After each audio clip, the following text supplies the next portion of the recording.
Capaz que después se la cambie el... Bien, colegas, hoy día estoy un poco penado porque es mi última clase con ustedes. Entonces, ya vienen las clases con otros colegas. Ya conocen que el desafío que yo tenía con ustedes era haberles convencido de la importancia de la ciencia de implementación, haberlos hecho dudar, haberles entregado ciertas herramientas, ciertas formas, pero al mismo tiempo mostrarle un poco de esperanza de este camino, ¿no? Entonces, hoy día va- vamos a seguir un poco en esa misma senda, y vamos a ver, entonces, como un poco recordar lo que hemos visto, ¿no? Hemos visto que la implementación parte de un programa que llamamos basado en evidencia o informado en evidencia, que ese programa informado en evidencia, basado en evidencia de alguna forma. La hipótesis es que si se aplica de manera correcta y completa, va a producir los mismos resultados que se habían encontrado antes, ¿no? Ese concepto de evidencia, ¿no? O sea, y de hecho, cuando uno tiene un programa basado en evidencia y se ha estudiado en varios contextos, uno puede establecer un efecto, ¿no? Deseado. Un poco de decir, mira, si yo aplico este programa, de manera correcta y completa, voy a obtener más o menos estos resultados, que es lo que llaman tamaño del efecto. Nos dimos cuenta entonces que eso es súper importante. Después nos dimos cuenta que había que evaluar resultados y que entonces había que distinguir entre resultados de implementación y resultados de la intervención, ¿cierto? Los resultados de la intervención eran resultados de disminución sintomática, de funcionamiento, ¿no? Y que los resultados de implementación tenían que ver con resultados específicos del proceso, es lo que en otras disciplinas van a llamar resultados de procesos o resultados formativos también le van a llamar. Y dentro de los resultados formativos o resultados de proceso, o resultados de implementación, vimos que habían distintos tipos de resultados, ¿cierto? Vimos que había aceptabilidad, adopción, apropiación, factibilidad, costo, penetración, fidelidad y sostenibilidad, ¿cierto? Y que habitualmente lo que poníamos el foco nosotros era, en general, en el foco de cobertura, que era la penetración, ¿no? Y que de alguna forma, si poníamos foco en cobertura, no íbamos a poner, era importante, nos dimos cuenta, pero que dejábamos fuera la calidad, ¿no? Era a cuántos llegamos, pero no sabemos de qué manera llegamos, ¿no? De hecho, también pusimos allí dentro del modelo de fidelidad, ¿cierto? Que había cosas que nosotros podemos mirar del profesional, eso, que era la adherencia a lo que llamamos componentes nucleares, e ingredientes activos. También vimos que ese profesional podía esos componentes nucleares, ingredientes activos, aplicarlo de manera experta o de manera no experta, ¿no? Que eso tenía que ir con el profesional, pero también vimos que había algo de la fidelidad que tenía que ir con el usuario o con el participante, ¿no? Que el usuario tenía que entenderlo y eso lo llamamos receptividad, una receptividad cognitiva, que entendiera los objetivos, que tuviera claro por qué estaba ahí, pero también una receptividad afectiva, ¿no? Que si le gusta, si lo pasa bien. De hecho, si siguieron un poco la línea, uno pudiese decir receptividad afectiva conecta con la aceptabilidad y también conecta con la satisfacción. Mire lo importante que es dentro de la implementación que los programas nos gusten, así, que nos generen ciertas emociones positivas. De hecho, hay otros modelos que mm, no creo que alcancemos a ver, en donde las emociones van a ser clave para que las personas puedan hacer un trabajo con calidad, ¿no?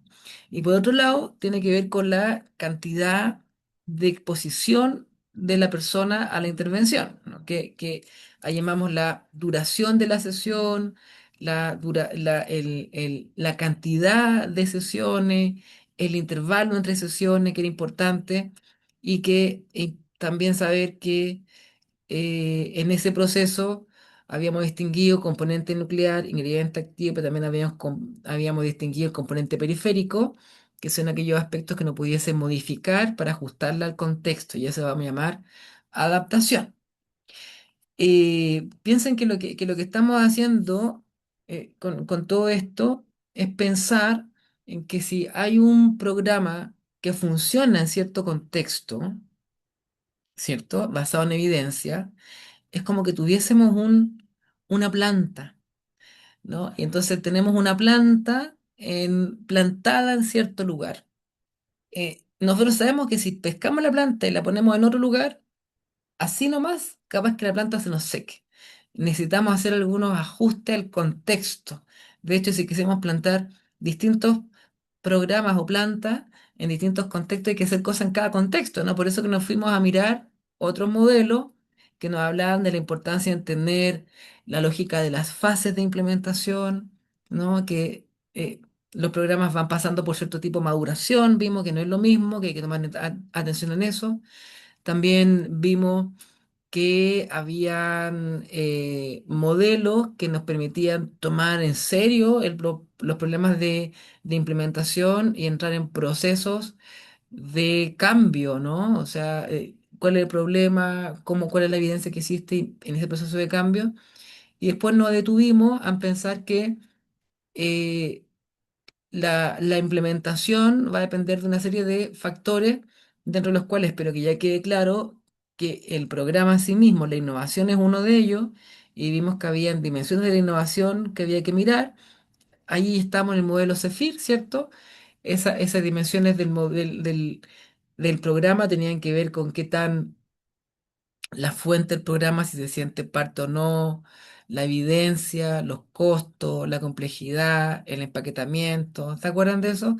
Después nos fuimos a mirar el contexto externo, donde están las presiones políticas, las redes, la normativa, ¿no? La característica de los pacientes, el carácter del territorio, que ese contexto externo sería todo aquello que es más allá del contexto interno, que en el caso de nosotros ya definimos que son las OCA, y dentro del contexto interno vamos a tener características sociales, liderazgo, el clima, ¿no?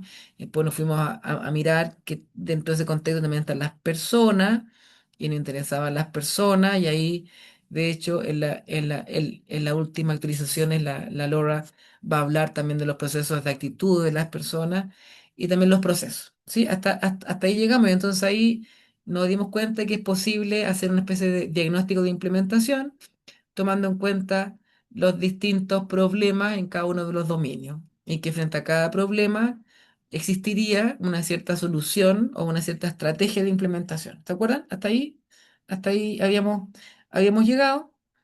Y yo me había comprometido a que la herramienta de la vez pasada iba a estar disponible y aplicable, así que ya está, la tienen, pueden ocuparla sin ningún problema, no se va a mover. Bien, entonces hoy día vamos a seguir con eso, y yo les voy a mostrar están viendo, ¿no? Y mi compromiso entonces siempre va a ser de que a las 2 paramos, 2:30 volvemos, hacemos un ejercicio práctico. Vamos a ver ahora el Active Implementation Framework, que en realidad es Frameworks con S, que es de Dean Fixen, Karen Blaze y Melissa Van Dijk. Eh, de hecho, yo diría que para mí este es el marco de implementación más útil y práctico que existe. Eh, y entonces vamos a mostrar y vamos a mirar. Sergio me dice que le diga que usted está aquí. Ahí está en el diplomado. Usted está ahí. Bien, entonces, si bien lo que habíamos visto antes, este resumen que les hice yo, van a ayudar a comprender lo que es la implementación, ¿no? Que es la implementación como proceso puesta en marcha de una innovación. El AIF nos va a organizar el proceso. O sea, nos va a decir, ya, vamos a seguir con ciertos marcos, pero organizadamente. Y el AIF se basa en una ecuación del éxito, miren. Va a decir que las prácticas efectivas Es decir, intervenciones bien definidas, usables y respaldadas por la evidencia, por implementación efectiva, procesos y apoyos que permiten usar la innovación con fidelidad y calidad, por un contexto habilitante, las condiciones organizacionales y sistémicas que hacen posible sostener el cambio y escalar el cambio, esa multiplicación, esa interacción entre estos distintos componentes de la ecuación me van a dar resultados significativos, o sea, mejoras relevantes y sostenibles. Importante que entiendan que tiene un efecto multiplicativo. Eso quiere decir, miren, eso quiere decir que si yo tengo una práctica efectiva, o sea, tengo un programa basado en evidencia, pero no tengo una implementación efectiva ni un contexto habilitante, el resultado que voy a obtener va a ser cero. Si yo tengo una práctica poco efectiva, o sea, que no está tan clara, que no está tan bien definida, no que es compleja, y yo tengo una implementación efectiva, no le pongo todo el esfuerzo, ¿no? De apoyar los procesos, qué sé yo, pero no tengo un contexto habilitante, o sea, no tengo las condiciones sistémicas, por ejemplo, para hacerlo, el resultado va a ser cero. Si yo tengo un contexto súper preparado, ¿no? Súper preparado, ¿no? Vamos, sí, acá queremos, esta comuna quiere hacerlo, tenemos los recursos, tenemos todo, y tenemos el equipo, y tenemos toda la cuestión, qué sé yo, pero nuestra práctica es poco efectiva, cero. O sea, lo que nos va a obligar a pensar esta ecuación es que la única manera de obtener resultados significativos es trabajando siempre en los tres componentes.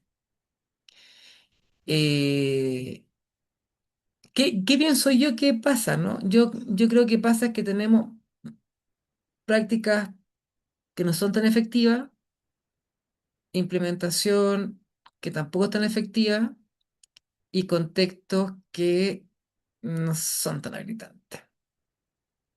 Entonces, en los resultados efectivamente van a ser poquitos. Ojo, resultados de la intervención, ¿me entiendes? Resultados de la intervención. Entonces, ¿qué puedo hacer yo? Miren, yo no muevo nada de esto, pero voy aumentando las prácticas efectivas. Bueno, aumentamos ahí, ¿no? Ya, ¿qué puedo hacer yo? Bueno, puedo aumentar la implementación, los apoyo. Pero no voy a obtener resultados significativos si es que tampoco no logro trabajar con el contexto habilitante. Se los pongo así y quería hacer este ejercicio porque ya a esta altura usted me imagino que pueden imaginarse sus propios programas y hacer esta ecuación, digamos, ¿no? Y entonces poder entender dónde están los temas. Ahora, lo bueno, yo le he contado que lo de ciencia de implementación, si hay algo que hacemos es que ordenamos. Nosotros hemos ordenado distintos frameworks asociados a cada uno de los distintos eh, componentes. Por ejemplo, en el nivel de las prácticas efectivas, lo que nos va a interesar es algo que llamamos innovación usable, que ya había hablado antes de la innovación usable, ¿cierto? De hecho, creo que si es que no se acuerdan de mí o no me asocian a una innovación usable, entonces hice pésimo trabajo. Eh, Luego tenemos implementación efectiva, vamos a ver que eso ocurre en fases y que hay ciertos impulsores, vamos a conversar de eso, y que el contexto habilitante va a implicar pensar en equipos y pensar en ciclos de mejora. Y acá faltó otra cosa que no sé por qué no está, que son los cambios sistémicos. Entonces, lo que les voy a mostrar ahora es cómo trabajamos en lograr que si tenemos esto así, vayamos avanzando hacia allá. ¿Sí? Esa es la lógica que hay detrás hoy día. Bien, lo primero, y perdónenme que sea tan repetitivo, pero la innovación usable. O sea, hacer que el programa sea enseñable, aprendible, realizable y evaluable. Para eso Es importante tener una descripción clara, que quede claro lo que es la innovación, para qué sirve y qué problema busca resolver, que tenga componentes esenciales o nucleares, que son elementos que no pueden perderse, que podamos observarlo, prácticas definidas en conductas, roles, tiempo y materiales concretos, y evaluación práctica. ¿Se acuerdan que vimos el ITAX? El ITAX lo que nos permitía a nosotros era como analizar un programa, ¿no? No nos permitía analizar su modo de entrega, su contenido, su dosis, ¿sí? Pero eso no me dice qué hacer. Eso es una... Me dice que estoy trabajando, me dice el análisis o características del programa. Pero nosotros necesitamos pasar eso a algo que me permita hacer una herramienta concreta. Y esa herramienta concreta, lo que hemos visto es que es muy bueno proponerla como... Ay, déjeme un poquito, me perdí. Es muy bueno proponerla como un perfil de prácticas. Entonces, un perfil de práctica es una herramienta que va a operacionalizar el programa. Va a describir de manera explícita qué deben hacer los profesionales. Acá en Chile podría ser una especie como de descriptor de cargo, pero del programa, no necesariamente de la acción específica de la persona. Entonces, ¿qué va a incluir? Principios, funciones, definiciones operacionales y evaluación práctica. Miren, acá yo les tengo uno de un programa que se llama In-Home Therapy. Entonces, el In-Home Therapy, eh, ¿por qué es un buen ejemplo? Porque en este perfil de práctica está hablando de una terapia, así como si habláramos como del diagnóstico especializado o habláramos del programa reparación, ¿no? Entonces, ¿por qué un buen ejemplo? Porque explicita visión, misión, define con claridad los elementos centrales, traduce cada elemento en conducta y tareas observables o ingredientes activos, y va a servir para capacitación, supervisión y mejora continua. Miren un poquito, capaz que quede como... eh, esa, ese- esa terapia tiene 9 componentes nucleares. El componente nuclear uno, relevancia cultural. Comprender y trabajar desde la cultura, identidades, idiomas y contexto comunitario de cada familia. El componente 2 es la vinculación. Construir una relación terapéutica colaborativa, respetuosa y orientada a metas compartidas. El componente 3 es integrar evaluación y comprensión clínica. Integrar historia, fortaleza, necesidad y contexto en una formulación clínica compartida. 4. Riesgo y seguridad. Anticipar riesgo y construir planes de seguridad claros, realistas y sostenibles. 5. Planificación colaborativa. 6. Intervención terapéutica. 7. Coordinación y colaboración con el cuidado. 8. Apoyos naturales y recursos comunitarios. 9. Preparación para egreso.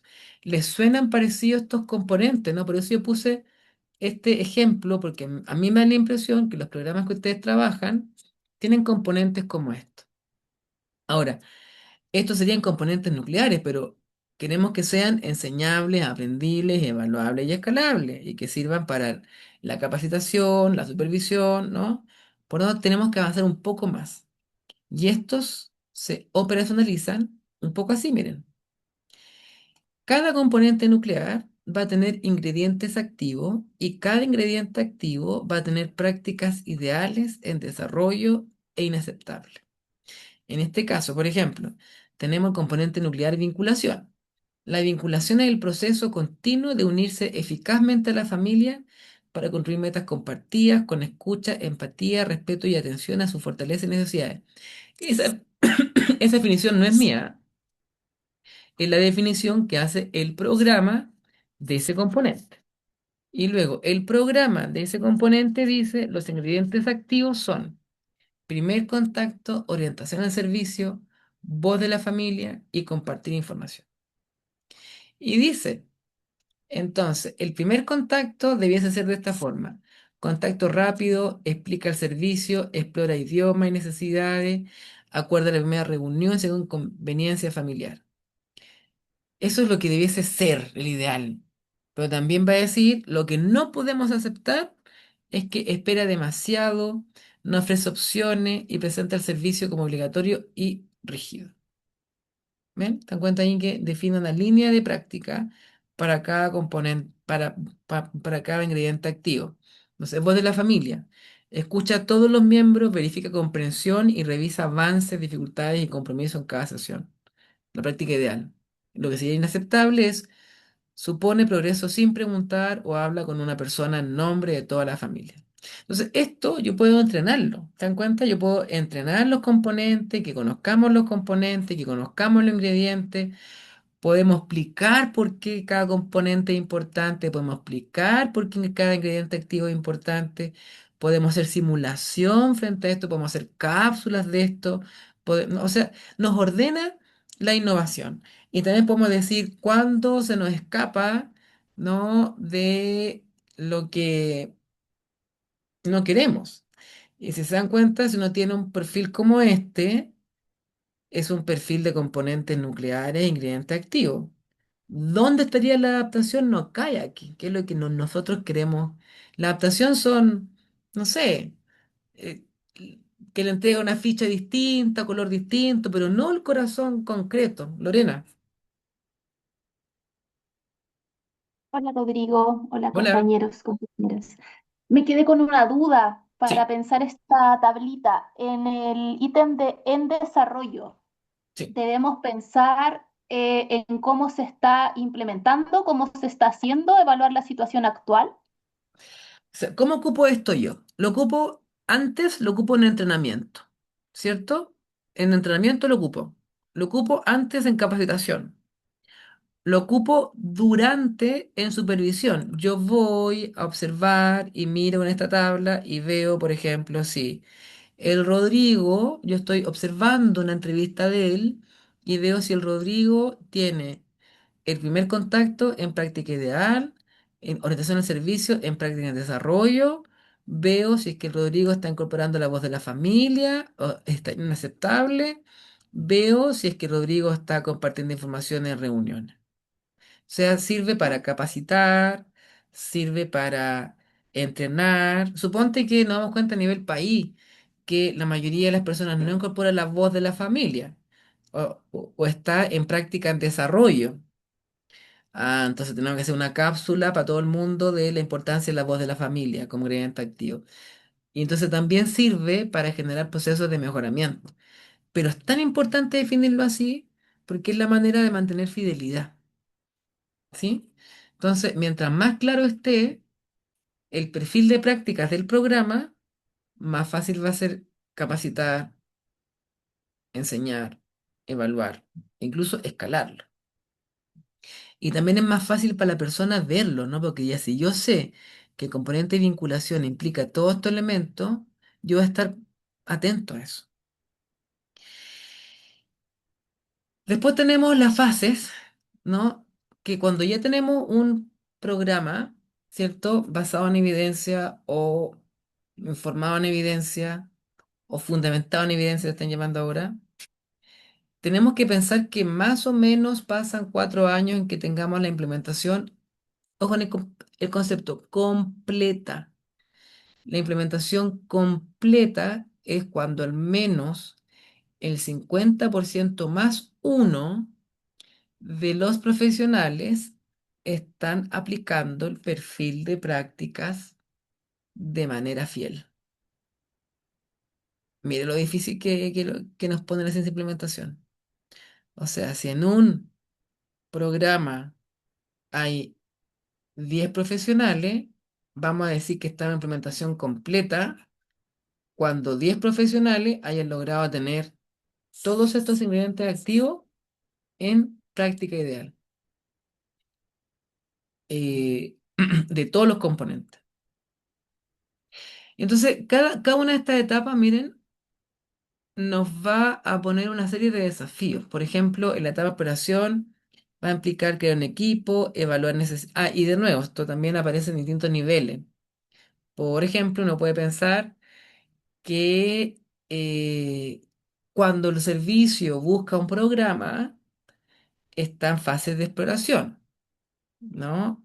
Pero cuando una OCA postula al programa, también está en fase de exploración, porque la fase de exploración va a terminar con un convenio, un acuerdo de implementación, pero parte con un equipo que tiene una necesidad, que va a explorar distintas opciones de intervención, porque una fundación dice, ya, yo voy a postular a esta licitación, voy a postular a esta otra. O sea, de hecho, hay una decisión que toma ese equipo, esa OCA de postular o no postular, ¿no? De postular a este programa o a este otro programa, ¿no? Ahí también tienen que considerar ellos cuestiones como, no sé, tienen equipo humano, tienen recursos, tienen cosas. Entonces, la exploración es un momento en donde los equipos van como buscando, ¿no?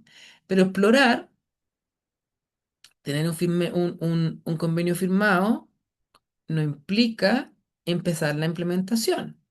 De hecho, la etapa de instalación, que ustedes la conocen bien porque, de hecho, ahora estamos en esta fase como servicio. Este curso es parte de esta fase, ¿no? Que es preparar impulsores. Estamos capacitándolo a ustedes. El servicio a nivel general, uno pudiese decirlo que está en fase de instalación. El problema es que si se dan cuenta tienen unas líneas así, ¿no?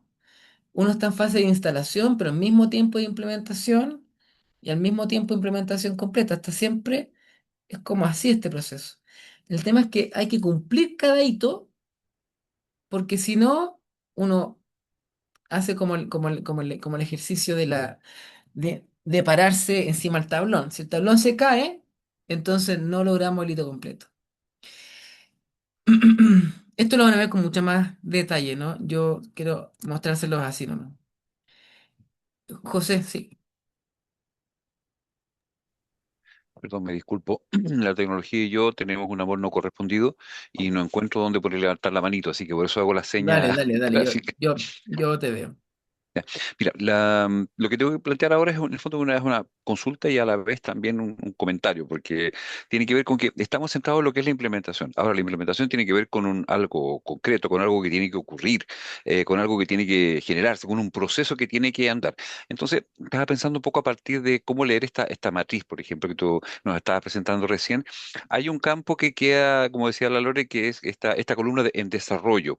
Y me hace sentido un poco con lo que quienes venimos de la atención directa y que ahora estamos desde el servicio mirando estos procesos, no podemos soslayar, que tiene que ver justamente con el timing, el tempo un poco de estos procesos y que hay elementos de estos procesos que son determinantes. Por ejemplo, problematización, el tema, por ejemplo, de generar una suerte como de conciencia de víctima, ¿no es cierto? O la responsabilidad respecto de algunas acciones cometidas por adultos o niños, etcétera, etcétera, y que esos son procesos que requieren tiempo, valga la redundancia, pero además tiempos propios. No tiene que ver solamente con la cantidad de sesiones que yo pueda desarrollar y garantizar que esa problematización, ¿no es cierto?, que ese cuestionamiento, que esa reflexión se produzca y que además genere una comprensión, ¿no es cierto?, diferente.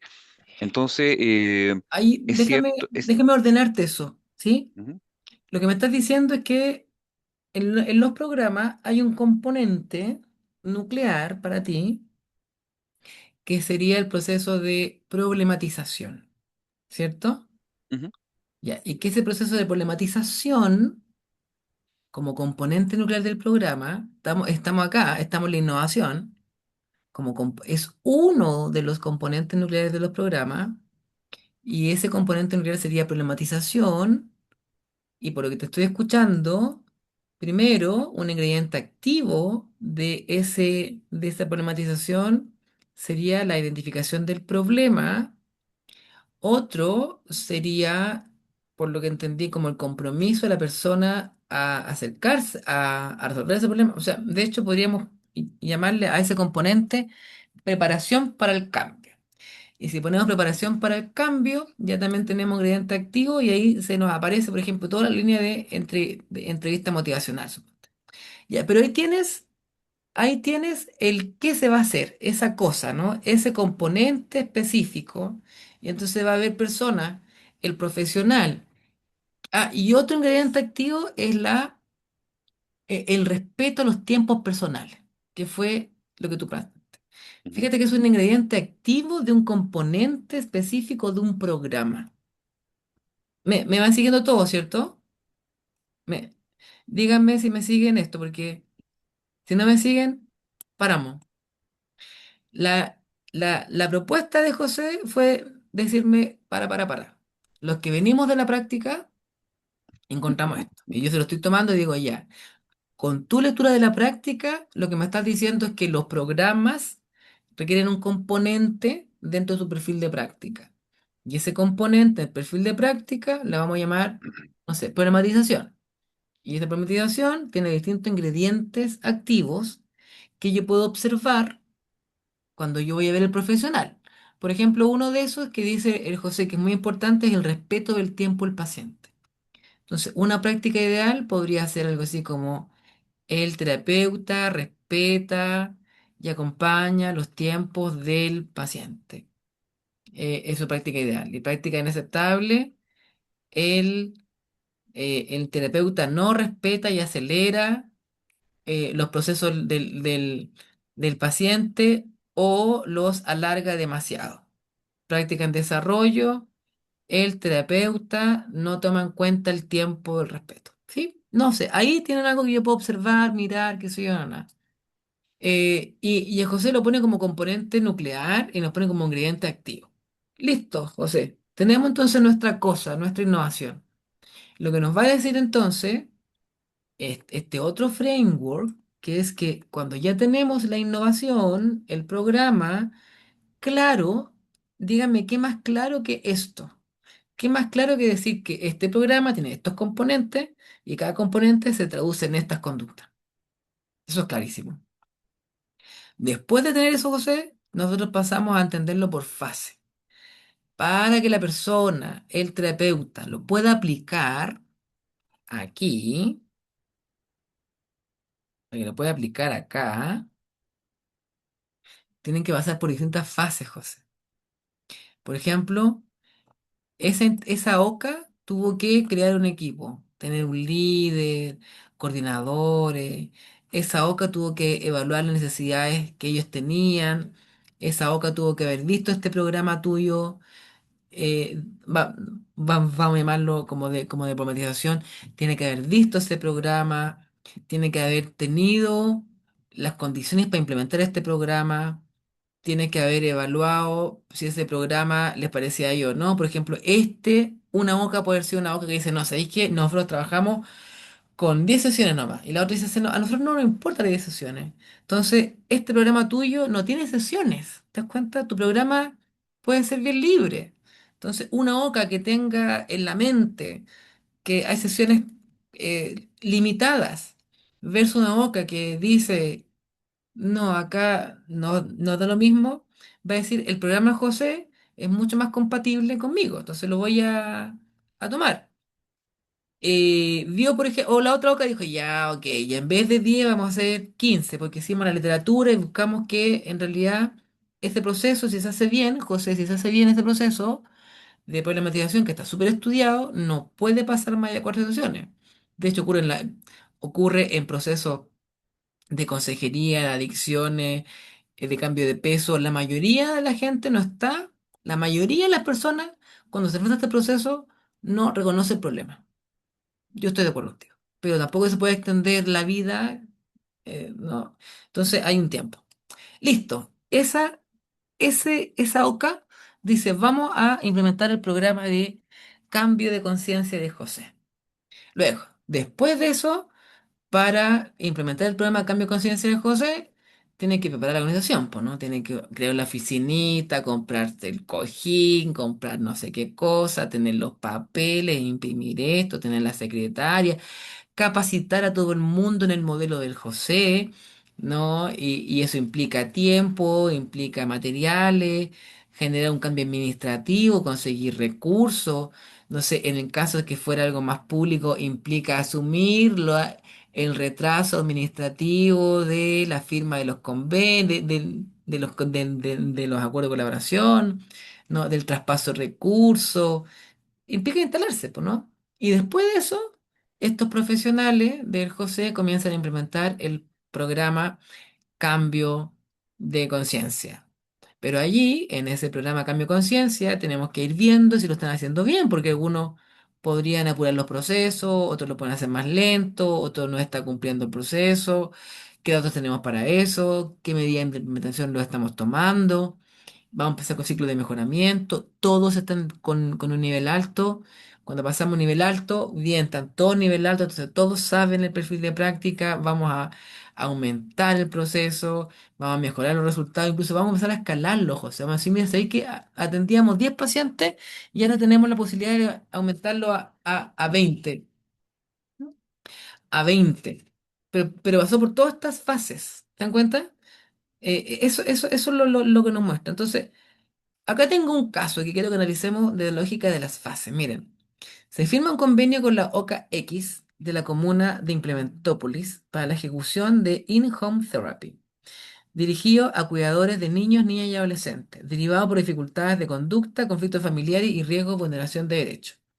El programa tenía un manual, materiales para cuidadores, sesiones estructuradas y una teoría clara. Era una buena innovación usable. Se esperaba que todos los equipos comenzaran a usarlo durante el semestre. Al inicio, la jefatura convocó a todos los profesionales a una capacitación de una jornada. La formación presentó los fundamentos de un programa, revisó las sesiones y entregó los materiales. Sin embargo, no hubo práctica supervisada, ensayo de habilidades ni revisión de casos complejos. Tampoco se evaluó si los profesionales habían comprendido los componentes nucleares del modelo. Después de la capacitación, cada profesional debía comenzar a aplicar el programa con las familias que ya tenía asignadas. No se modificaron la agenda, no se redujo la carga de casos, no se definió tiempo protegido para preparar sesiones, registrar información o recibir supervisión. En las primeras semanas, algunos profesionales intentaron seguir el manual, otros adaptaron las sesiones porque las familias llegaban con urgencia económica, conflictos judiciales, crisis escolares. En varios casos, las sesiones terminaron convirtiéndose en conversaciones generales de apoyo. El equipo decía estar usando el programa, pero cada profesional lo hacía de manera distinta. Se pidió reportar cuántas familias habían iniciado y cuántas sesiones se habían realizado. No se monitoreó la fidelidad, calidad de la aplicación ni cambio en las habilidades parentales. Tampoco se revisó si las familias estaban practicando la estrategia en el hogar. A los 3 meses, la asistencia de las familias bajó. Algunos cuidadores decían que las sesiones eran interesantes, pero no lograban aplicar la estrategia en situaciones reales. Los profesionales comenzaban a sentir que el programa era poco realista para las familias con alta complejidad. La jefatura interpretó esto como resistencia del equipo y pidió mayor compromiso. Al mismo tiempo, tribunales solicitaban informes urgentes. Las escuelas pedían intervenciones paralelas y otros programas enviaban indicaciones contradictorias a las familias. Nadie del servicio coordinó acuerdos externos para proteger el foco del programa. El equipo empezó a priorizar demandas inmediatas y el programa quedó progresivamente desplazado. A los 6 meses, el informe institucional mostró que 42 familias habían recibido al menos una sesión, sin embargo, solo 9 completaron el proceso. No había información clara sobre fidelidad, resultados familiares ni razones de abandono. Cualquier similitud con la realidad es mera coincidencia. Les pongo este puentecito, ¿no? Porque es como que le tiramos así un puente con dos, tres palos súper inestable y le pedimos que los equipos avancen, ¿no? Veamos este caso, José, a la luz de la fase que estamos conversando. Miren. Entonces, veamos. Exploración. Se eligió una innovación usable y pertinente, pero no se realizó suficientemente su ajuste a la familia de alta complejidad. Ahí faltó una adaptación de esa intervención. Se dan cuenta que eso era la fase de adaptación. Trajimos un programa, se nos olvidó que tenía que hacer unas adaptaciones al contexto de alta complejidad y lo comenzamos a incorporar. También faltó revisar la factibilidad de incorporar este programa a las condiciones locales y a las condiciones externas. Faltó un trabajo en la fase de exploración. Pero también faltó una fase en la etapa de instalación. Hubo capacitación inicial, pero sin supervisión supervisada, ni evaluación de aprendizaje. No se ajustaron las agendas, cargas, ni tiempo protegido, y tampoco se instaló un plan operativo de implementación. Este programa se quedó aquí en etapa de inicial. Cada profesional comenzó a implementar de manera distinta. Fidelidad alta, baja, baja. Las sesiones se adaptaron informalmente y perdieron estructura. Eso es modificación, adaptación. La adaptación, ¿dónde se hace? En la fase de exploración. Se monitoreó cobertura, pero no fidelidad, calidad ni barreras tempranas. Los problemas aparecieron, pero no se organizaron aprendizaje ni ajuste. O sea, desde esta mirada, desde la mirada a la fase, el caso que vimos ya estaba completamente destinado al fracaso. Y claro, porque no hicimos todo el apoyo, no entendimos cuáles son los fases que hay, los hitos que hay ahí. En la plataforma se van a encontrar con una herramienta en donde para cada fase van a haber distintos hitos que deben cumplirse para pasar una fase a otra. Bien, entonces tenemos innovaciones usables y hay que pensar la implementación en fases. ¿Se entiende? Hay que pensar la implementación en fases. Y esas fases tienen que ir con la maduración. No podemos pedirle a un bebé que corra. Hay que cuidarlo y hay tareas específicas en cada fase. Pero solo podemos pedirle tareas específicas en cada fase si tenemos claro lo que se va a, a implementar. Sigamos porque hay otros marcos que mirar. El otro marco que hay que mirar, el que llamamos de impulsores. Hay tres impulsores para lograr resultados mejorados, ¿no? Lograr una implementación consistente del programa o lograr una fidelidad en la implementación. El primer marco, esto es como obvio, miren, el marco de las competencias, en la selección, capacitación y supervisión. O sea, si yo no hago una buena selección, si yo no capacito bien, si no superviso bien, entonces obviamente va a ser difícil que podamos lograr una evaluación de desempeño alta de fidelidad. El otro impulsor son los impulsores organizacionales. Si no tengo sistemas de datos que sean útiles, pertinentes y que retroalimenten la práctica, tampoco va a funcionar. Si lo hago registrar en hoja de papel y esas hojas de papel quedan guardadas hasta el final del año para hacer fiscalizaciones y no me ayudan a generar procesos de alimentación, no sirven. Si no hay una administración facilitadora, entendiendo esto como que facilita procesos, que disminuye la burocracia, que entrega recursos, que facilita la transferencia de procesos de comunicación, tampoco. Si es que no se hace una intervención a nivel del sistema, política, normativa, tampoco. Pero todos estos dos impulsores están conectados por un liderazgo importante del equipo, que tiene que ser tanto técnico, o sea, tiene que saber de la intervención, o sea, tiene que saber el componente nuclear, tiene que saber el ingrediente activo, tiene que saber el propósito, tiene que saber la visión, tiene que saber la misión, tiene que saber para quién sí, para quién no, pero al mismo tiempo, tiene que saber cómo adaptar la intervención a las condiciones del contexto organizacional. Digo que estos son compensatorios porque cuando falta uno, los otros apretan más. Entonces, claro, si es que uno piensa en esto, el liderazgo técnico va a orientar el uso correcto de la innovación, resolver problemas operativos y proteger la calidad del modelo. El liderazgo adaptativo va a movilizar al equipo frente a resistencias, tensiones y cambios, ¿no? Entonces, cuando hablamos, por ejemplo, de una administración facilitadora, no es menor, porque muchos programas públicos y entidades son administración obstaculizadora. De hecho, yo no conozco muy bien la realidad de sus programas, pero conozco la realidad de otros programas. No se puede pretender tener una alta implementación si están los equipos sin financiamiento durante 6 meses, por ejemplo. O no es posible pensar en eso si no están claramente definidos los roles y tenemos ejecutores que tienen dos roles al mismo tiempo.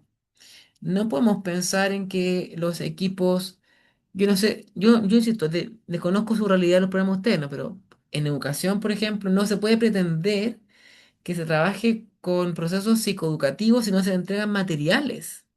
Entonces son compensatorios porque finalmente son las personas las que se ponen allí, ¿no? Pero en implementación debemos tomar en cuenta ese elemento y buscar estrategias de implementación. Bien, analicemos el mismo caso, que se lo voy a poner ahí para que lo recuerden, el mismo caso, pero bajo la óptica de los impulsores. ¿Les parece? Bajo la óptica de estos impulsores. Miren, ok. Selección débil de profesionales. Capacitación principalmente expositiva. Supervisión inexistente o irregular. Fidelidad no evaluada. Ya, o sea, estos profesionales los tiraron a los leones así nomás. Una jornada, el manual, vayan para allá, no lo acompañamos y los, los cuestionamos porque están haciendo cosas distintas. Después, impulsores organizacionales, carga laboral y agenda no ajustada. Datos centrados en cobertura, no en calidad. Se los pidieron después. Administración poco facilitadora. Falta de coordinación con tribunal, escuela y programa. Aparecían. Y impulsores de liderazgo. Faltó liderazgo técnico para proteger el modelo. De hecho, ya habíamos visto en la fase, cuando miramos el caso por la fase, que había que hacer una adaptación a la familia de alta complejidad que no se hizo antes, ¿no? Faltó liderazgo adaptativo para abordar la resistencia. Los problemas se interpretaron como falta de compromiso individual. O sea, de hecho, terminó culpando a la familia, ¿no? Porque la familia no, no, tampoco comprometía. O los profesionales son poco profesionales. Bueno, y no se sostuvieron soluciones para el cambio, pues, ¿no? Entonces, cuando uno entiende que el rol de nosotros es facilitar la implementación, es ver cómo estos casos uno los toma y los analiza con estos distintos marcos, ¿no? Entonces, uno dice bien, ¿qué hito nos falta completar en el hito de exploración? ¿Qué hito nos falta completar en el hito de instalación? ¿Cómo nos hacemos cargo de la carga laboral? Eso es donde mirar, ¿no? Que es lo que estaba intentando mostrarle a usted. ¿Y cómo le ayudamos a resolverlo también? Elena.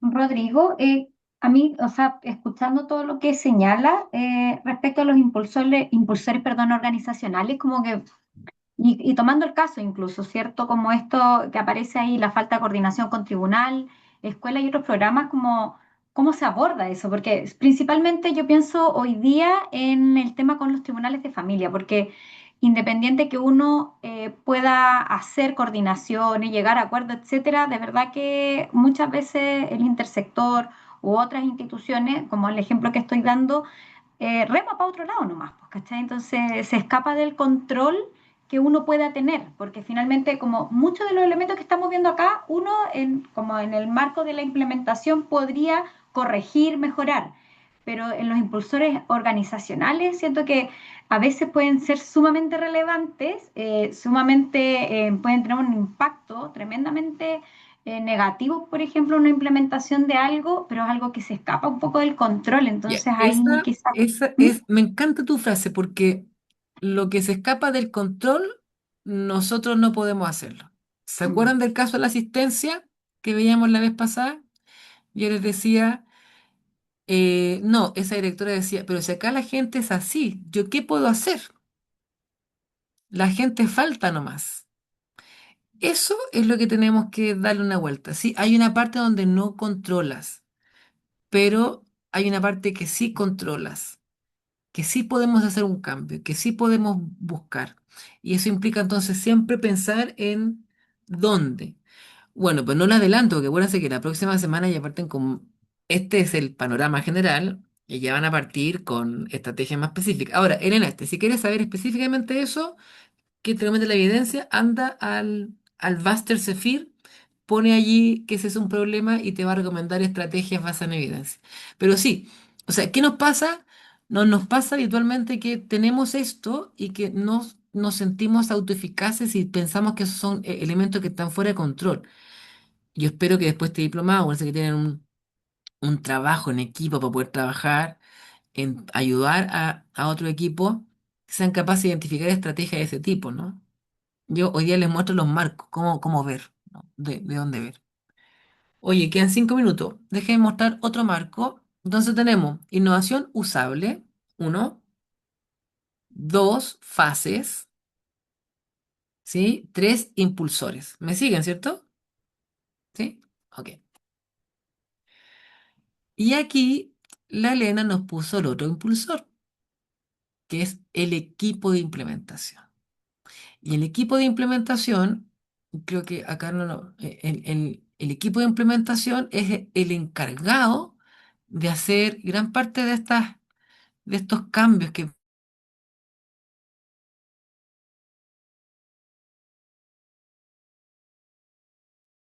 Se Creo mutió, que profesor. muteado. ya. Este equipo va a ser el eslabón entre los cambios que queremos hacer y los cambios que necesitamos hacer. Eh, ¿Y saben qué? Es el eslabón que muchas veces falta en los programas. ¿Por qué? Va a articular liderazgo, innovación, datos.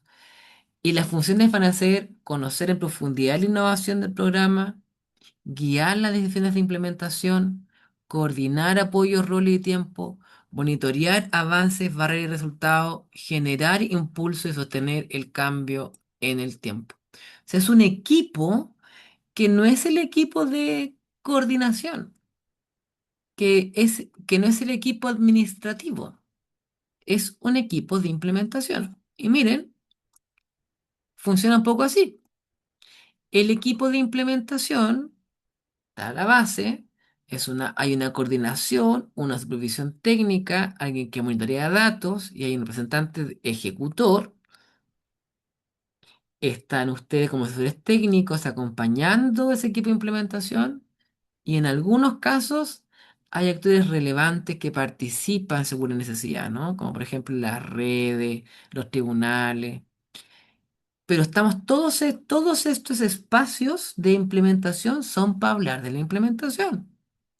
O sea, si nos juntamos en redes, por ejemplo, Elena, en este equipo de implementación ampliado, debiésemos preguntarle a los tribunales cómo ordenar los, los casos para trabajar con este programa. Ahí aparece lo que se llaman mesas técnicas, ¿no? Las mesas técnicas debiesen ser mesas de implementación, pero pasan a ser mesas de casos o mesas de promoción, no mesas de implementación. ¿Y saben por qué pasa eso? Porque no tenemos tan claro lo que estamos implementando.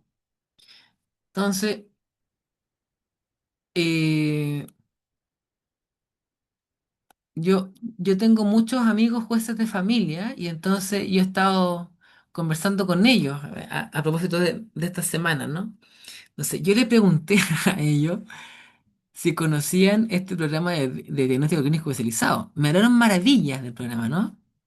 Y le dije, ¿y tú sabes qué aplican? ¿Tú sabes si la validez de eso?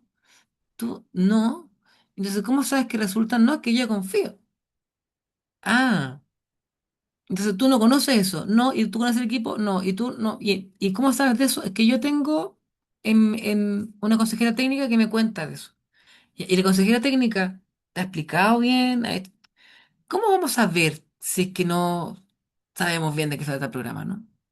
Veamos, intentemos analizar el caso nosotros en base a la lógica de los equipos. A ver, acá ya está solito, ¿no? Ya está. Acá no hay equipo. De hecho, los ejecutores en equipo de implementación se sienten súper solos, súper evaluados, súper así. Miren, el equipo de implementación de la OCA debía traducir el convenio en un plan operativo. Debía proteger tiempos, roles, supervisión y monitoreo. Debía apoyar a los equipos ejecutores y resolver barreras tempranas, barreras como las que ya conocemos, ¿no? En el caso, la implementación quedó reducida a capacitación inicial y reporte de cobertura. O sea, con ese equipo de implementación nadie se siente apoyado. Acuérdense que la lógica es apoyar a los que apoyan, cuidar a los que cuidan. El asesor técnico, que fue alguien que no está en el caso, debía acompañar y orientar, retroalimentar la implementación. Debía alinear el convenio, las orientaciones técnicas, a las condiciones reales de ejecución. Yo me imagino que ustedes están ahí, ¿ah? Debía advertir brechas de fidelidad, monitoreo y factibilidad. En el caso, no logró corregir oportunamente los desajustes del proceso. Y los actores relevantes, como por ejemplo la familia, tribunal y escuela y otra red, debían incorporarse en momentos estratégicos de este programa. Por ejemplo, en la fase de exploración, en la fase de instalación. Tu participación era clave para hacer ajustes en los apoyos. En el caso también hubo demandas contradictorias de escasa coordinación externa. Probablemente no conocían los programas, no sabían la importancia de este programa, no sabían los resultados que se esperaban, no sabían las condiciones que necesitaban para implementarse. Eso aumentó la presión sobre los equipos y debilitó el foco del programa. Entonces, si se dan cuenta, hasta acá lo que tenemos es que cuando están estos distintos frameworks del AIF, uno puede poner el foco en cada uno de ellos y preguntarse qué hitos faltan para completar la fase, qué impulsores tenemos que fortalecer y con quiénes estamos trabajando en el equipo, quiénes son el equipo, dónde estamos nosotros. De hecho, si ustedes como asesores técnicos van directamente a trabajar con el ejecutor, se están saltando toda una estructura interna que debiese ser la que ustedes acompañan, ¿no? Porque si van directamente a trabajar con el ejecutor, ese ejecutor queda vacío y de hecho se pregunta después el ejecutor, ¿yo soy del servicio o soy de esta OCA? ¿No? ¿Quién me debería pagar? ¿No? Porque claro, eso es un problema también. Entonces, ustedes deben trabajar con el equipo de implementación porque así incluso tienen más capacidad de multiplicación de sus esfuerzos. Pero eso implica enseñar a ese equipo de implementación cómo implementar. O sea, parte del desafío que ustedes van a tener después de este diplomado es ir a formar sus equipos de implementación en sus OCAs. De hecho, creo que viene más adelante un par de clases de eso. Oye, son las 2, recreo, hasta las 2:30. Después seguimos. Creo que nos vamos a alcanzar a hacer. Bueno, ahí lo vemos. Nos vemos a las 2, a las 2:30. Cuídense. Chao, chao. Ya. Colegas, ¿cómo están? Entonces, volviendo a ordenar. AIF, un modelo que nos propone que los resultados dependen de tres grandes dimensiones, ¿no? De una innovación usable, de una implementación efectiva y de un contexto habilitador o habilitante. Para trabajar con la innovación efectiva, el programa, o sea, el modelo propone un perfil de prácticas. Para trabajar con la implementación efectiva, propone que tenemos que pensar en fases y tenemos que pensar en impulsores de la implementación. Y para pensar en contextos habilitantes, va a proponer que hay que trabajar con equipos de implementación. Hasta ahí llegamos, ¿cierto? ¿Sí? Ok. Y entonces, yo les estaba contando a ustedes que mm, parte del equipo son los asesores técnicos, así que son ustedes. Y entonces son asesores que van a acompañar, orientar y documentar la implementación. Va a ser parte de lo que van a ver después con los compañeros, ¿no? Pero yo me quiero adelantar un poquitito a ustedes y quiero decirles que hay habilidades del asesor técnico que me parecen que son, a mí, muy relevantes, y que surgen de la lógica de la ciencia de implementación. Primero, la primera habilidad, la más básica sería dar y recibir información, ¿no? Que es lo que hacemos, ¿no? La segunda habilidad es preparar para el cambio, que es desarrollar y justificaciones. a- a- lo que quiero contarles es que yo se lo voy a enunciar nomás, pero probablemente con el paso del diplomado lo van a ver con más detalle, ¿no? Yo hoy día quiero mostrarles una de estas habilidades que no siempre vemos, ¿no? Que es la retroalimentación conceptual. Pero también es importante hablar de los desafíos adaptativos, porque pensaba en lo que estábamos viendo. Piensen que uno tiene complejidad por un lado y tiene incertidumbre por otra. Entonces, a mayor incertidumbre y mayor complejidad, nos cuesta un montón adaptarnos. Menor incertidumbre y menor complejidad es muy fácil adaptarse. Entonces, los programas habitan en esos dos ejes, habitan en el eje complejidad y habitan en el eje incertidumbre.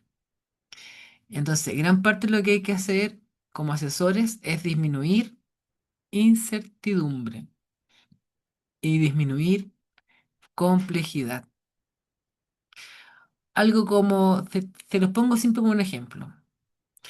Tenemos un manual de 500 páginas y tenemos 500 familias que atender. Eso es alta complejidad, alta incertidumbre. ¿Cómo hacemos para reducir eso, no? En términos, en términos, por ejemplo, mm, sencillos, podría ser dividir esas 500 hojas o resumírselas en 10, entregárselas, ¿no? Entonces siempre estamos pensando en esto de los desafíos adaptativos, pero de nuevo, es importante estas distinciones que estamos haciendo. Pero una de las habilidades que me parece más interesante de conversar con ustedes hoy día es la habilidad de la retroalimentación conceptual, porque ustedes lo que siempre están haciendo es retroalimentar. De hecho, parte de su trabajo, uno pudiese como definirlo como una retroalimentación constante. Entonces, quiero mostrarle que hay dos tipos de retroalimentación. Una retroalimentación habitual y otra retroalimentación conceptual. Mire, la retroalimentación conceptual es una forma de retroalimentación que ayuda a comprender el qué, el por qué y el para qué de una práctica. No se va a limitar a corregir errores puntuales, sino que va a conectar lo observado con los principios, los componentes nucleares, los mecanismos de cambio y los resultados esperados. Entonces, si yo quiero hacer una retroalimentación conceptual, lo que yo debo ser es súper experto en el programa y no súper experto en lo administrativo. O sea, tengo que tener liderazgo técnico y liderazgo adaptativo. Entonces, por ejemplo, en la retroalimentación habitual, uno hace cosas como preguntar qué estuvo bien o estuvo mal, corregir acciones específicas, errores puntuales, habitualmente es más directivo, nos quedamos en los comentarios generales, uno puede corregir o ajustar, pero en el caso de la retroalimentación conceptual, uno tiene que tener en la cabeza un modelo. Entonces, lo que vamos a hacer es explicar principios, propósitos y lógica de la práctica, qué significa lo observado, cómo se relaciona con la implementación, conectar lo que estoy observando con el perfil de práctica, con la evidencia del mecanismo de cambio. Es mucho más reflexivo, genera interpretación y está orientado al aprendizaje y lo que busca no es corregir, sino que ayudar a la persona a mirar con más profundidad su práctica. ¿Se acuerdan de mi caso? Ya lo tienen en la memoria, ¿cierto? Vamos a retroalimentarlo. Entonces, si yo quisiera retroalimentar a este equipo, que ya vimos en el caso, yo podría decirle algo como esto. Quiero detenerme en una idea central del caso. Creciendo en familia parecía una innovación usable, porque tenía manual, materiales, sección estructurada y una teoría clara. Sin embargo, una innovación usable no se implementa sola. Yo estoy explicándole, ¿no?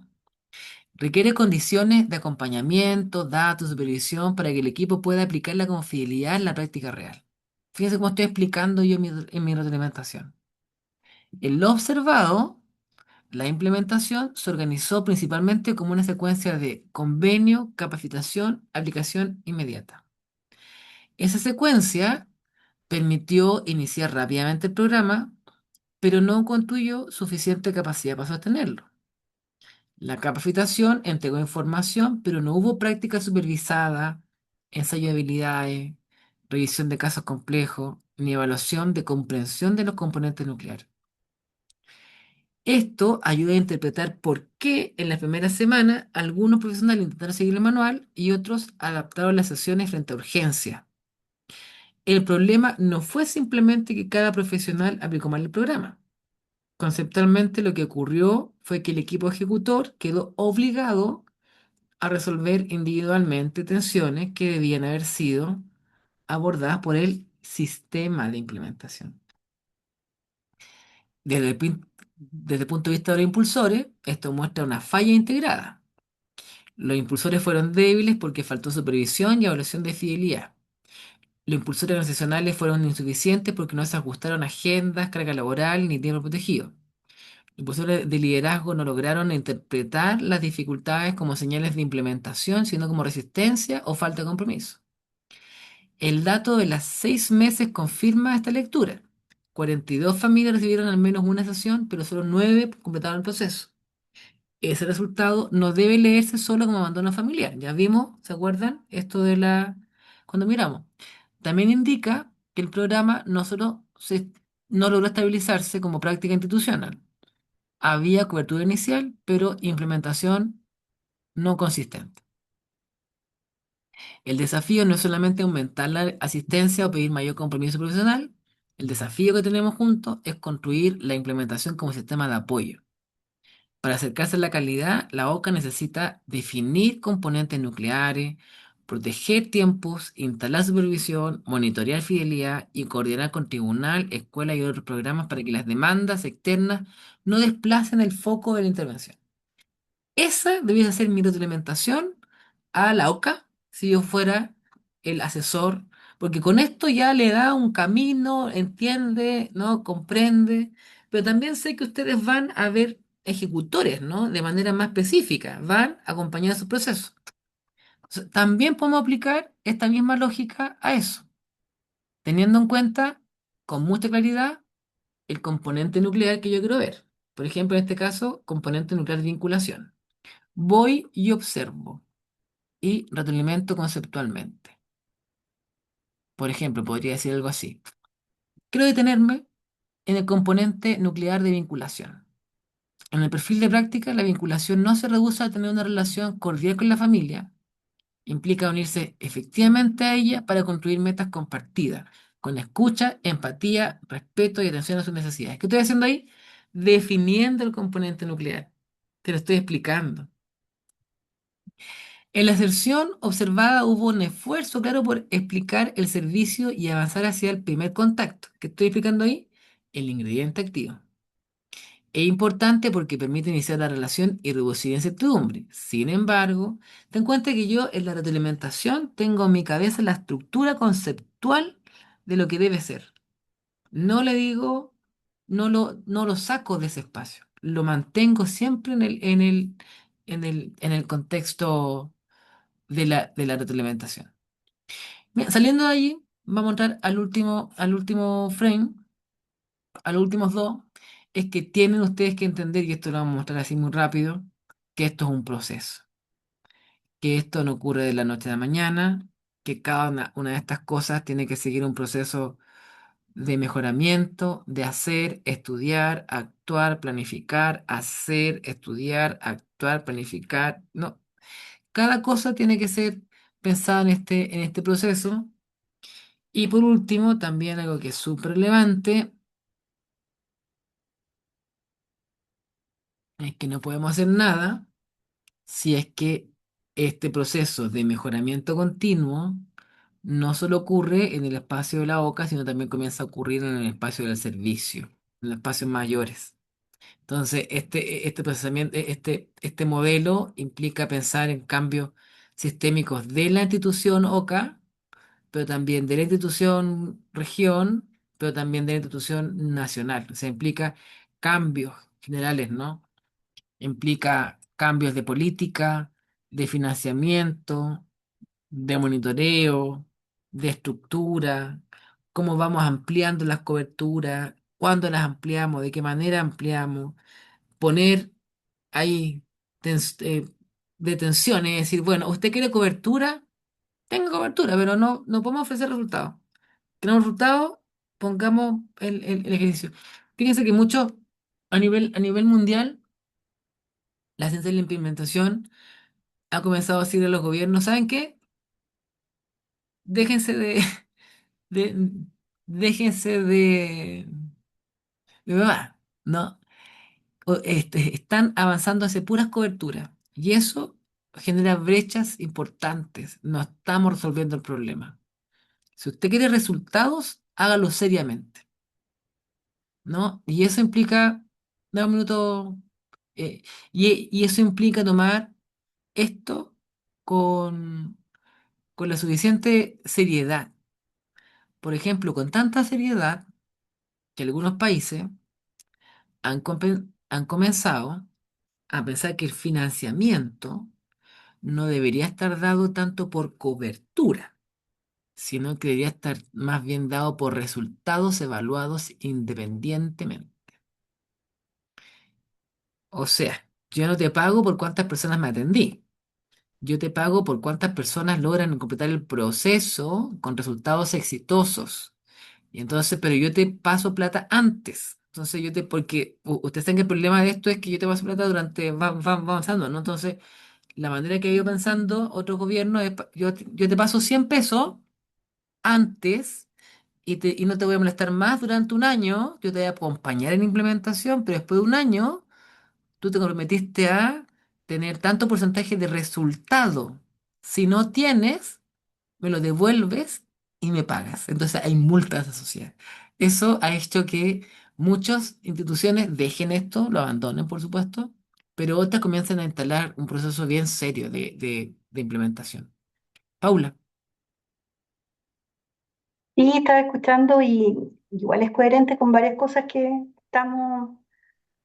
intentamos hacer con la estructura que tiene el servicio, ¿ya? Escuchando un poco el hecho del- de la retroalimentación conceptual, según cómo se describe, está como alojada acá en una unidad específica que es de asistencia técnica. ¿Ya? Porque el trabajo que hacen ellos es un trabajo que le llaman ARE, que es apoyo reflexivo especializado, que tiene que ver con un trabajo con los equipos, para que los equipos sean los que definan con este apoyo, con este soporte, ¿cierto?, las estrategias que van a utilizar cuando ya han agotado todas sus posibilidades desde las competencias y el repertorio que ellos tienen. Ah, pero Y está, eso yo creo que pero eso es otro equipo. exactamente, por eso te digo, o sea, hay un equipo de implementación que también se apoya desde otras unidades, al menos la experiencia que nosotros tenemos acá en Maule, pero no se había incorporado esta otra parte. O sea, aquí el equipo de implementación hace un proceso inicial para verificar las condiciones de inicio de los proyectos.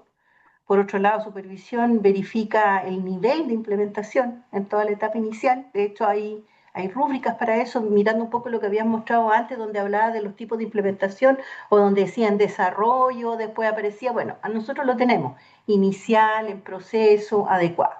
Entonces, existen esos, pero el trabajo con el equipo se redujo en algún minuto solamente a capacitaciones que venían telemáticas acerca del modelo, que era netamente expositiva, de cómo funcionaba este modelo, de qué se trataba, cómo había que hacerlo, pero no había un acompañamiento caso a caso, digamos. O sea, esto era para todo Chile. A todo Chile se le explicaba el modelo. Pero no veían, por ejemplo, que la realidad en una región obviamente era diferente a otra y que iban a tener otro tipo de desafío o que iban a intentar implementar esto no iban a poder y que habían otros factores que tenían que ver con los periodos de pago, ¿cierto? Con los gastos asociados que requerían una cantidad de prestaciones a entregar. Entonces, después empezaron a aparecer todas estas cosas, pero nunca hubo, digamos, esta otra parte venía después, en otra fase, y no tenía que ver con el propio modelo en sí, sino que tenía que ver con como un coach a los equipos, ¿te fijas? Y no fue oportunamente en la primera etapa, sino que ya más avanzado, ¿sí? Entonces estaba tratando de hacer un poco la analogía, porque para nosotros todo lo que escuchamos, o sea, voy a hablar por mí en realidad, sí, todo lo que escucho trato un poco de traerlo al funcionamiento que tenemos acá y en los proyectos. Y eso es lo que voy rescatando, porque obviamente vienen un montón de otros procesos más que implementar y vamos a estar todos involucrados desde esa mirada. ¿Qué otros procesos, aparte de implementar? Lo que pasa es que nosotros estamos cambiando toda la oferta que tenemos de programas que venían arrastrados del Sename. Y hasta ahora solamente hemos implementado dos modelos, que es DCE y AFTPF. Recién se está partiendo con cuidado alternativo y todavía Ya, pero arrastramos una oferta muy con antigua. cuidado alternativo, usted sabe que también está implementando, entonces está en fase de exploración. Y ahí deberían tomar en cuenta los hitos de esa fase, porque, por ejemplo, no nos va a pasar de nuevo que en la fase de exploración no consideremos el análisis de la complejidad, de la factibilidad. O sea, piensen que todo lo que ustedes hacen, todo es implementación. O sea, no hay hoy día posibilidad de pensarse fuera de todos estos procesos. Eso es lo que quiero como plantear, ¿no? Entonces, de hecho, si terminan con esa nueva oferta, deben terminar con una innovación usable, ¿no? Creo que la invitación que le estoy haciendo un poco es a pensar en cómo debemos reordenar todo esto para que los esfuerzos no se diluyan. O sea, tal vez no es que debamos tener una función de capacitación distinta a la de supervisión, distinta a la de diseño, debemos articular distinto y eso implica tal vez cambios sistémicos. No sé, pero si no lo miramos primero, va a estar difícil poder pensar en cambios, ¿no? Esto es lo que plantea que tiene que tener. Ahora, ¿cómo se articula todo eso y que no quede fuera? Es otra cosa. No sé, cómo se levanta la oferta de capacitación? O sea, ¿ustedes creen que invitar académicos que no tienen idea del modelo específico que están trabajando ustedes con su programa les va a ayudar? Eh, o sea, todo tiene que estar en torno a los programas que tienen que realizar, no otra cosa. Jenny, Sí, a propósito de lo que hablaba la compañera anterior, en el caso de la metropolitana, nosotros hicimos un equipo de implementación. Ahí los compañeros de la metro, eh, pero con una planificación que nos baja del nivel central, de cómo teníamos que hacerlo.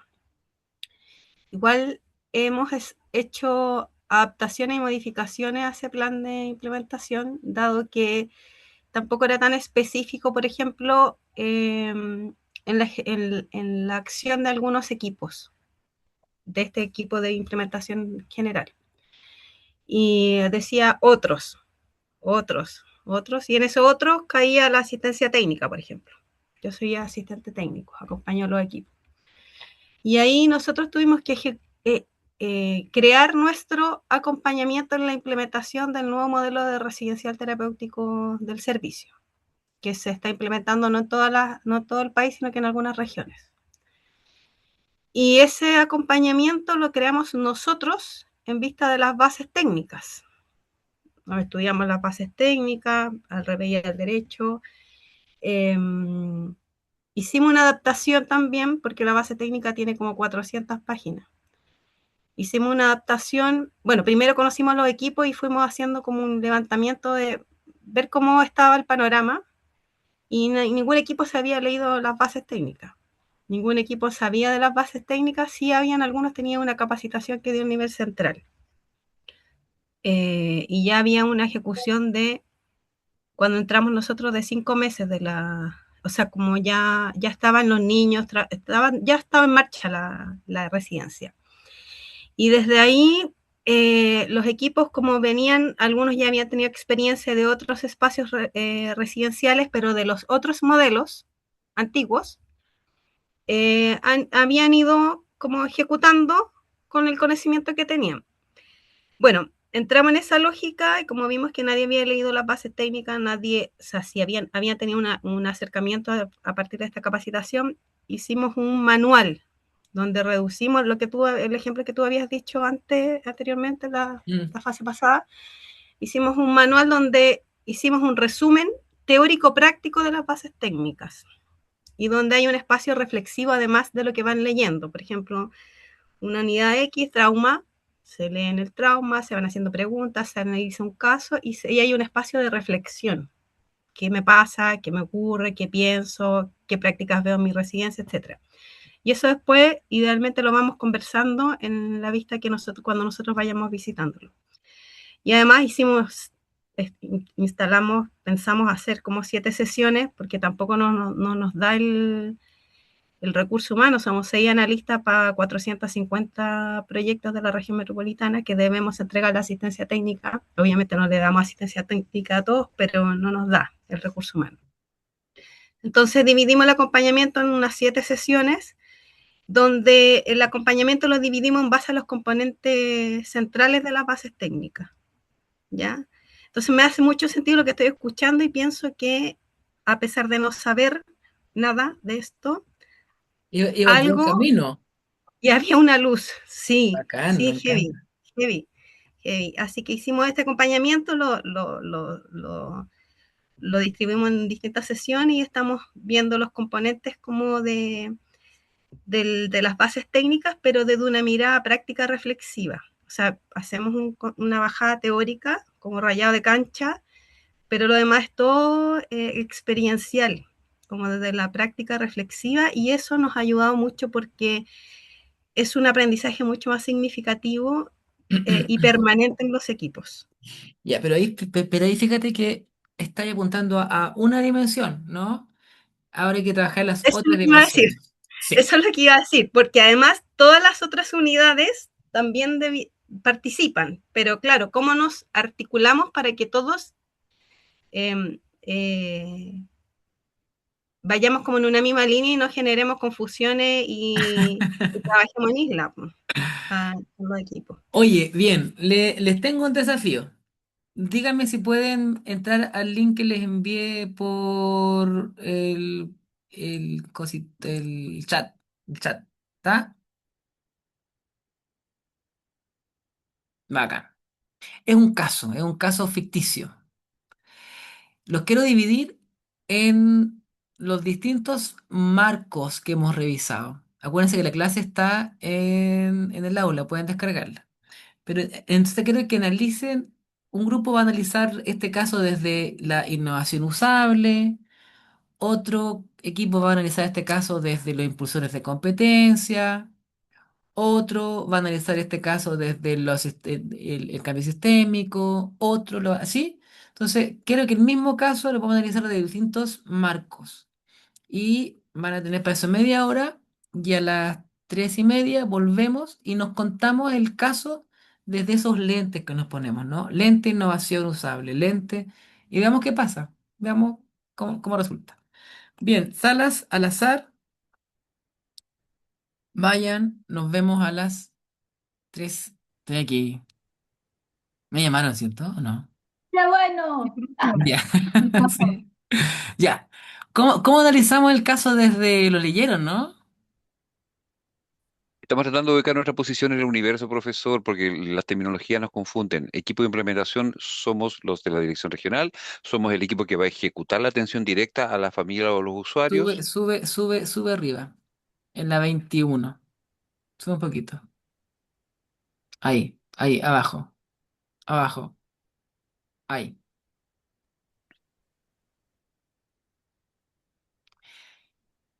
el equipo de implementación apoya y organiza condiciones para la ejecución, pero no reemplaza el equipo ejecutor. Ustedes están analizando el caso desde esta mirada. Están los ejecutores, hay un equipo de implementación, hay asesor técnico y hay actores relevantes. Entonces, hay que mirar el caso desde allí. ¿Quiénes son los ejecutores? ¿Había o no había equipo de implementación? ¿Qué debía hacer el equipo de implementación? ¿Había o no había asesor técnico? ¿Se consideró los actores relevantes? ¿Qué debían hacer en cada uno de ellos? ¿Qué? Esa es la pregunta que tienen que hacer ustedes. Probablemente el caso les va a mostrar que tal vez el equipo de implementación no está explícito. Si no está explícito, no existe. Si no hay asesor en el caso, no hay asesor nomás. Pero también uno puede decir, ya, bueno, si no había, pero ¿qué debería haber hecho?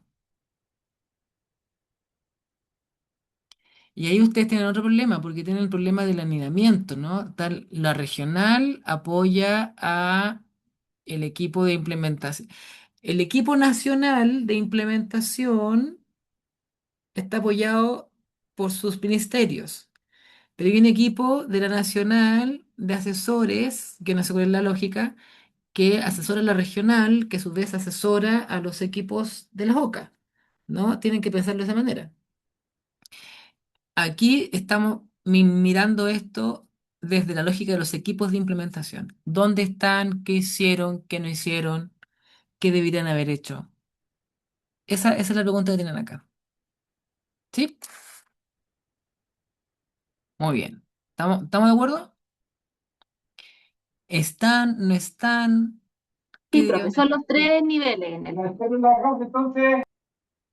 O sea, al menos tienen que ser esos son cuatro niveles, porque los ejecutores no son parte del equipo de implementación, a no ser que sea un representante. El equipo de implementación apoya la implementación, pero es un equipo de la organización, de la OCA misma. Es un equipo de la OCA que apoya la implementación de la OCA. Y ese equipo está apoyado por un asesor externo, porque ustedes no pueden meterse en la OCA, ¿cierto? Ustedes no pueden decirle a la OCA, cambia la estructura de pago, no pueden obligar a cambiar funciones. Eso es una cosa que tiene que pasar por ellos, pero ellos tienen que estar asesorados por ustedes. Esa es la lógica. Ya, los dejo para que conversen. Gracias.